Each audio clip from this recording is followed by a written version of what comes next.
नमस्कार, मैं हूं आपकी दोस्त रेणुका। आप सुन रहे हैं अनमोल कहानियां। आज की कहानी है बेटी का धन।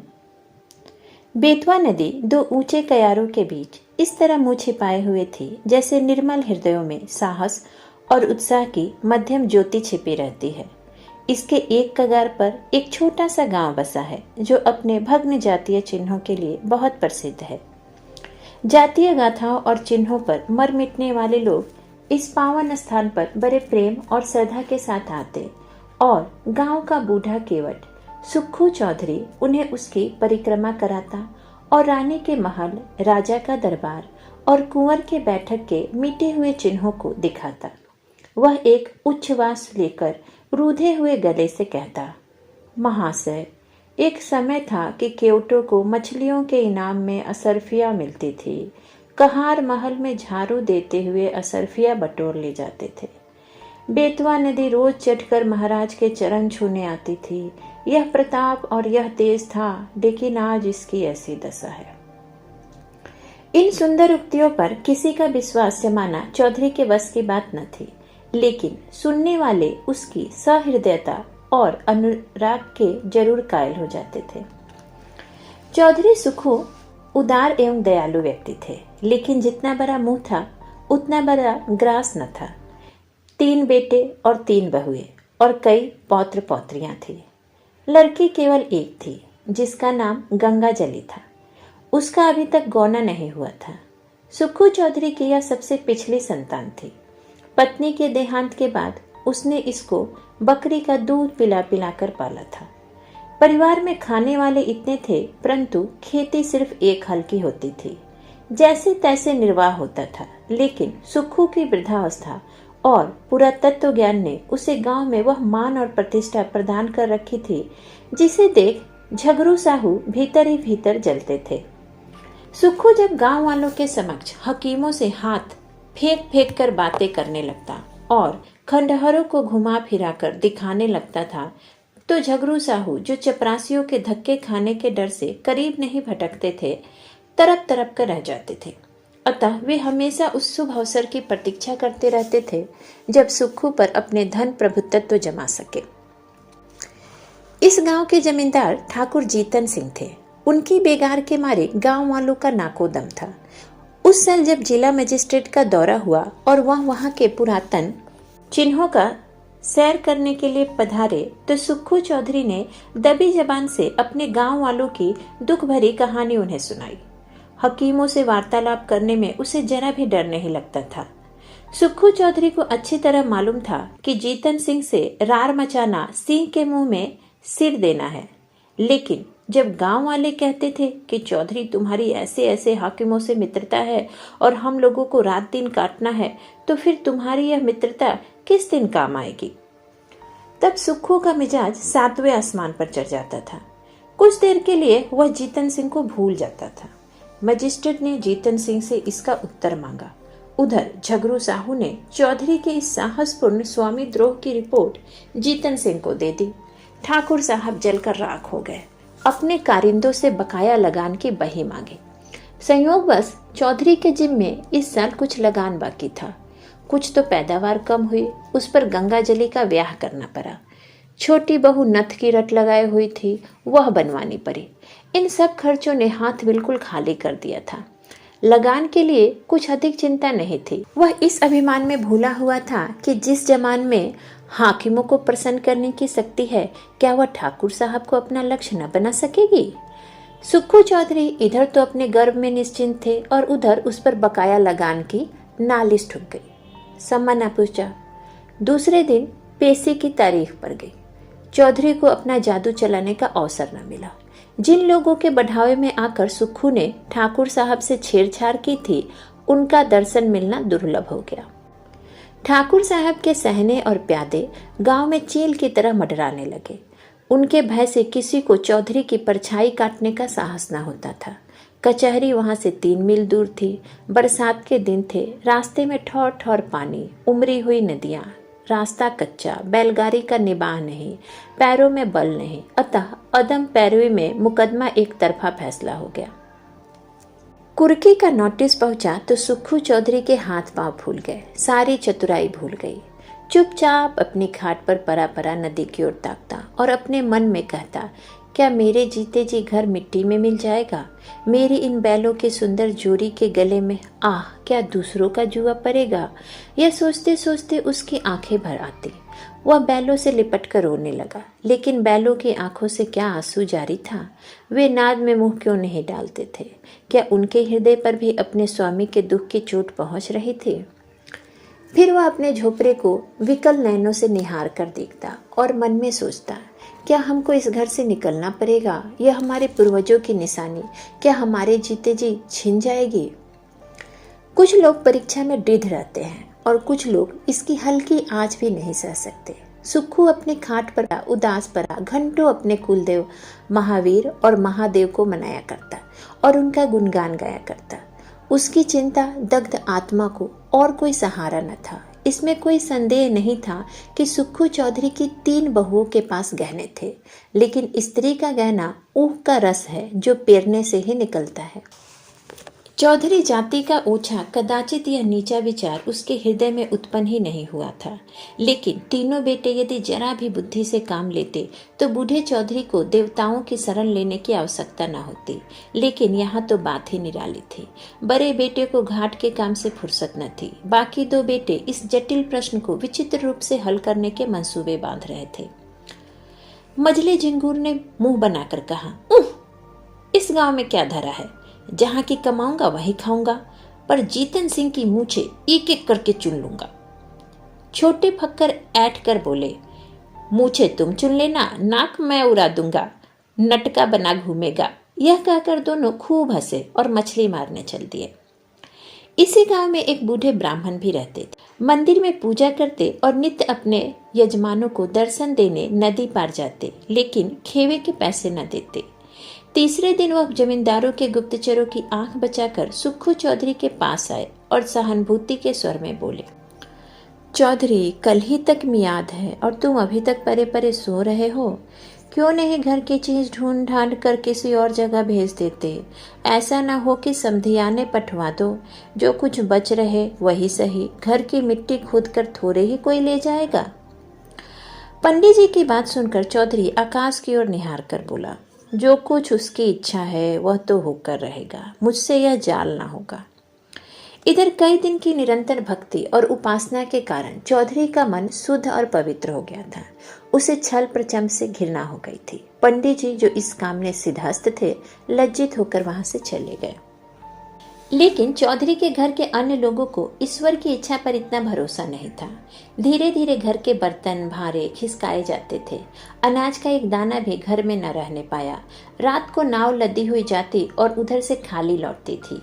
3 दिन तक घर में चूल्हा न जला। बूढ़े चौधरी के मुंह में अन्न की कौन कहे, पानी की एक बूंद भी न पड़ी। स्त्रियां भार से चने भुनाकर चबाती और लड़के मछलियां भून भून कर उड़ाते।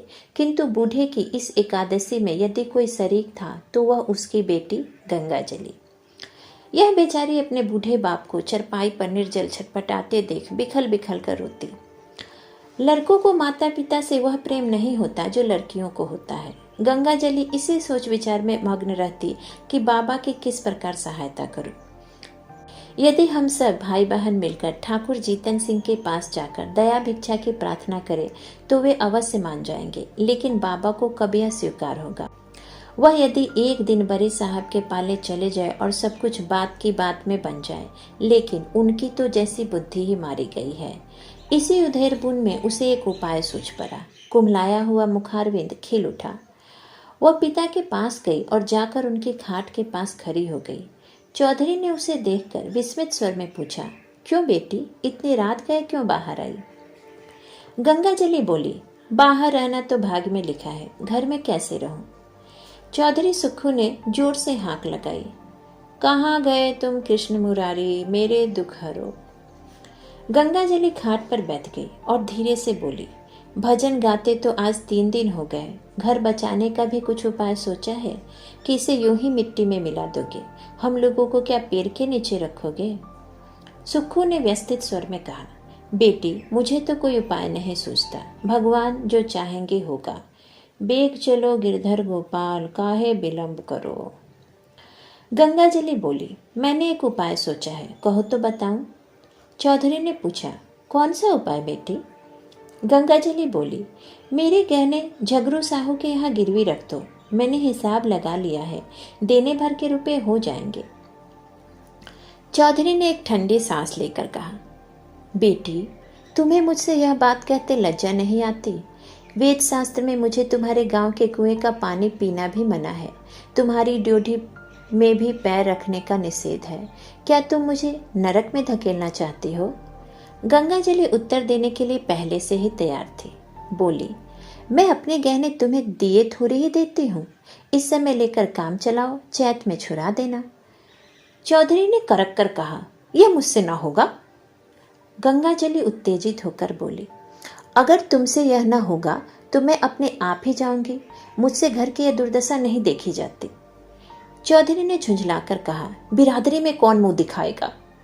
गंगाजली चिढ़कर बोली, बिरादरी में कौन ढिढोरा पीटने जाता है? चौधरी ने कहा, जग हंसाई के लिए मैं अपना धर्म नहीं बिगाड़ूंगा। गंगाजली बिगड़ कर बोली, अगर तुमने मेरी बात नहीं मानी तो तुम्हारे ऊपर मेरी हत्या पड़ेगी। मैं आज ही इस बेतवा नदी में कूद पड़ूंगी। तुमसे चाहे घर में आग लगते देखा जाए, लेकिन मुझसे तो नहीं देखा जाता।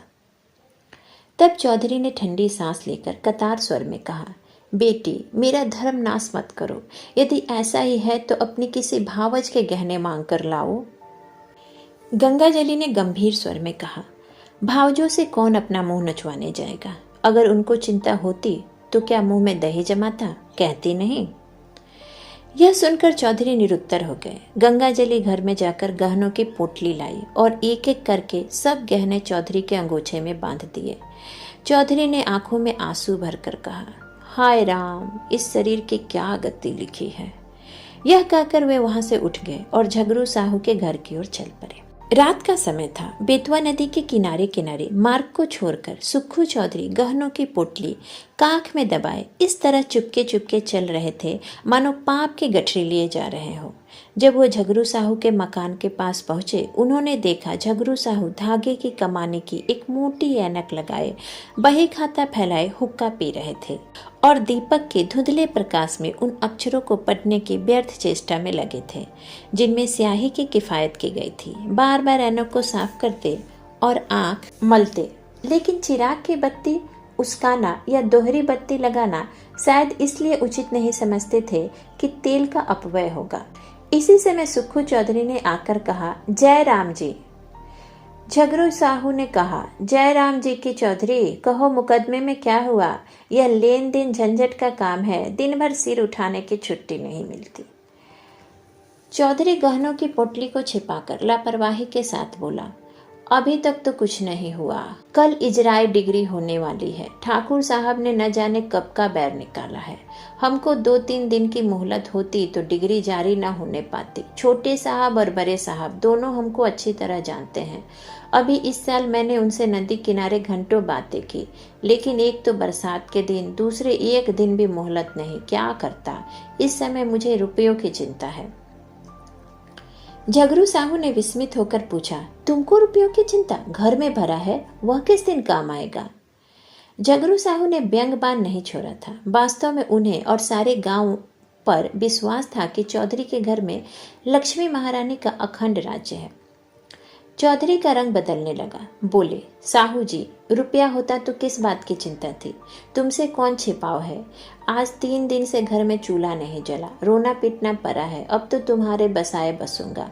ठाकुर साहब ने तो उचारने में कोई कसर न छोड़ी। झगरू साहू ठाकुर जीतन सिंह को खुश रखना जरूर चाहते थे, पर साथ ही चौधरी को भी नाखुश करना मंजूर न था। यदि सूद दर सूद छोड़कर मूल और ब्याज सहज वसूल हो जाए तो उन्हें चौधरी पर मुफ्त का एहसान लादने में कोई आपत्ति न थी। यदि चौधरी के अफसरों की जान पहचान के कारण साहू जी का टैक्स से गला छूट जाए तो अनेकों उपाय करने, अल्हकारों की मुट्ठी गर्म करने पर भी नित्य प्रति उनके तोंद की तरह बढ़ता ही जा रहा था। तो क्या पूछना। बोले, क्या कहे चौधरी जी, खर्च के मारे आजकल हम भी परेशान हैं। लहने वसूल नहीं होते, टैक्स का रुपया देना पड़ा, हाथ बिल्कुल खाली हो गया है। तुम्हें कितना रुपया चाहिए? चौधरी ने कहा, 100 रुपये की डिग्री है, खर्च वर्च मिलाकर 200 के लगभग समझो। झगरू साहू ने अब अपना दांव खेला। पूछा, तुम्हारे लड़कों ने तुम्हारी कुछ भी मदद नहीं की? वे भी तो कुछ न कुछ कमाते ही होंगे। साहू जी का यह निशाना ठीक पड़ा। लड़कों के लापरवाही से चौधरी के मन में जो कुत्सिल भाव भरे थे वह सजीव हो गए। बोले, भाई अगर लड़के किसी काम के होते तो यह दिन क्यों देखना पड़ता? उन्हें तो अपने भोग विलास से मतलब है। घर गृहस्थी का बोझ तो मेरे सिर पर है। मैं इसे जैसे चाहूं संभालूं, मेरा उनसे कोई सरोकार नहीं। मरते दम भी गलत नहीं छूटता। झगरू ने तीसरा तीर मारा। बोला, क्या बहुओं से भी कुछ न बन पड़ा? चौधरी ने कहा, बहू बेटे सब अपनी अपनी मौज में मस्त है। मैं 3 दिन तक द्वार पर भूखा प्यासा पड़ा था, मगर किसी ने एक बार भी नहीं पूछा। कहाँ की सलाह, कहाँ की बातचीत। बहुओं के पास रुपए न हो मगर गहने तो हैं, और वो भी मेरे बनवाए हुए। इस दुर्दिन के समय यदि 2-2 थान उतार देती तो क्या मैं छुरा न देता? सदा यही दिन थोड़े ही रहेंगे। झगरू साहू समझ गए कि यह महज जबान का सौदा है, और वह जबान का सौदा भूल कर भी नहीं करते थे। बोले, तुम्हारे घर के लोग भी अनूठे हैं। क्या वे इतना भी नहीं जानते कि बूढ़ा रुपया कहाँ से लाएगा? अब समय बदल गया, या तो कुछ जायदाद लिखो या गहने गिरवी रखो, तब जाकर रुपया मिलेगा। इसके बिना रुपये कहाँ? इसमें भी जायदाद में सैकड़ों बखेरे पड़े हैं। सुविधा तो गिरवी रखने में ही है। हाँ, तो जब घर वालों को इसकी फिक्र नहीं तो तुम व्यर्थ जान क्यों देते हो? यही होगा ना कि लोग हंसेंगे, सो यह लाज कहाँ तक निभाओगे? चौधरी ने अत्यंत विनीत भरे स्वर में कहा, साहू जी, यह लाज तो मारे डालती है। तुमसे क्या छिपा है? एक वह दिन था कि हमारे दादा बाबा महाराज की सवारी के साथ चलते थे, और अब एक दिन यह है कि घर की दीवार तक बिकने की नौबत आ गई है। कहीं मुंह दिखाने को भी जी नहीं चाहता। यह लो गहनों की पोटली। यदि लोक लाज ना होती तो इसे लेकर कभी यहाँ ना आता, किंतु यह अधर्म इसी लाज को निभाने के कारण करना पड़ा है। गहनों की पोटली देखकर झगरू साहू ने आश्चर्यचकित होकर पूछा, यह गहने किसके हैं? चौधरी ने सिर झुकाकर बड़ी मुश्किल से कहा, मेरी बेटी गंगा जली के। यह सुनकर झगरू साहू स्तंभित होकर बोले, अरे राम राम। चौधरी ने कतार स्वर में कहा, डूब मरने को जी चाहता है। झगरू ने धार्मिकता के साथ स्थिर होकर कहा, शास्त्र में बेटी के गांव का पेड़ देखना भी मना है। चौधरी ने करुण स्वर में कहा, न जाने भगवान कब मौत देंगे। भाई की 3 लड़कियां ब्याही, कभी भूल कर भी उनके द्वार का मुंह नहीं देखा। परमात्मा ने अब तो टेक निभाई है, लेकिन अब न जाने मिट्टी की क्या दुर्दशा होने वाली है। झगरू साहू लेखा जौ बख्शीश 100 के सिद्धांत पर चलते थे। सूद की 1 कौड़ी भी छोड़ना उनके लिए हराम था। यदि 1 महीने का 1 दिन भी लग जाता तो पूरे महीने का सूद वसूल कर लेते। परंतु नवरात्र में नित्य दुर्गा पाठ करवाते थे। पितृपक्ष में रोज ब्राह्मणों को सीधा बांटते थे। बनियों के धर्म में बड़ी निष्ठा होती है। यदि कोई दीन ब्राह्मण लड़की ब्याहने के लिए उनके सामने हाथ पसारता तो वह खाली हाथ न लौटता। भीख मांगने वाले ब्राह्मणों को चाहे वह कितने भी सड़े मुसंडे हो, उनके दरवाजे पर फटकार नहीं सुननी पड़ती थी। उनके धर्मशास्त्र में कन्या के गांव के कुएं का पानी पीने से प्यासों मर जाना अच्छा था। वह स्वयं इस सिद्धांत के भक्त थे, और इस सिद्धांत के अन्य पक्षपाती उनके लिए महामान्य देवता थे। वे पिघल गए। मन में सोचा, मनुष्य तो कभी ओछे विचारों को मन में नहीं लाया। निर्दय काल की ठोकर से अधर्म मार्ग पर उतर आया है तो उसके धर्म की रक्षा करना हमारा कर्तव्य धर्म है। यह विचार मन में आते ही झगरू साहू गद्दी से मसनद के सहारे उठ बैठे और दृढ़ स्वर से कहा, वही परमात्मा जिसने अब तक तुम्हारी टेक निभाई है अब भी निभाएंगे। लड़की के गहने लड़की को दे दो। लड़की जैसी तुम्हारी है वैसे मेरी भी है। यह लो रुपए, आज काम चलाओ, जब हाथ में रुपए आ जाए तो दे देना। सुक्खू चौधरी पर इस सहानुभूति का गहरा असर पड़ा। वह जोर जोर से रोने लगा। उसे अपने भावों की धुन में कृष्ण भगवान की मोहिनी मूर्ति सामने विराजमान दिखाई दी। वही झगरू जो सारे गांव में बदनाम था, जिसकी उसने खुद कई बार हाकिमों से शिकायत की थी, आज साक्षात देवता जान पड़ता था। रूधे हुए कंठ से गदगद होकर बोला, झगरू, तुमने इस समय मेरी बात, मेरी लाज, मेरा धर्म कहाँ तक कहूँ, मेरा सब कुछ रख लिया, मेरी डूबती नाव पार लगा दी। कृष्ण मुरारी तुम्हारे इस उपकार का फल देंगे और मैं तो तुम्हारा गुण जब तक जीऊंगा गाता रहूंगा। इसी के साथ मैं आपसे विदा लेती हूँ। फिर मिलूंगी एक नई कहानी के साथ। तब तक आशा करती हूँ कि आप कहानियाँ सुनते रहेंगे और करना नहीं भूलेंगे लाइक, शेयर एंड सब्सक्राइब।